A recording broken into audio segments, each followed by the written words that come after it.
des sénateurs et de l'Assemblée. Enfin, on a porté la même idée, à savoir permettre aux jeunes d'avoir un revenu minimum et arrêter avec des jeunes qui fréquentent finalement les sous-populaires, permettez-moi l'expression, à longueur d'année. Oui, c'est repris dans le programme, comme bien d'autres propositions. Donc les deux groupes ont été des initiateurs d'idées portées par notre candidat. Ce qui ne vous aura pas échappé, c'est que nos deux groupes ont été les premiers à porter cette proposition, dès juillet 2020, et même avant, dès janvier 2019, puisque nous avions proposé une expérimentation sur 19 départements qui a été refusée par la majorité.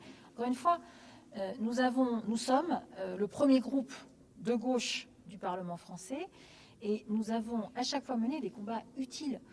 Si par exemple dans le pass vaccinal aujourd'hui vous n'avez pas les 12-15 ans, c'est parce que nos deux groupes ont fait voter un amendement dans les deux chambres et que ça permet aux jeunes de continuer à pratiquer le sport.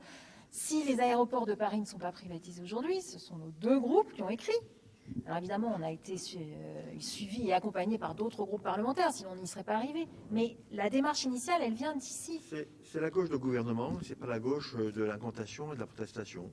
Voilà, c'est la grande différence et c'est ce que porte aujourd'hui Anne Hidalgo. C'était vous la puissance invitante, M. Gallin, c'était quoi le message que vous vouliez passer à la candidate à l'occasion de cette rendez-vous? C'est très important que les parlementaires, mais aussi avec le premier secrétaire du Parti socialiste, puissent rencontrer, qui est aussi parlementaire, ça ne nous aura pas échappé, mais puissent aussi rencontrer la candidate. Faire remonter l'expérience de terrain? Mais c'est un échange interactif, c'est-à-dire le message qu'elle nous porte pour nous dire voilà le cap qu'il faut tenir et nous les interrogations que nous pouvons avoir sur les priorités de son programme. Donc c'est extrêmement utile et ça montre surtout, comme vient de le dire la présidente du groupe à l'Assemblée nationale, Valérie Rabault, qu'elle peut s'appuyer sur un nombre de parlementaires qu'aucun autre candidat de gauche n'est capable de faire.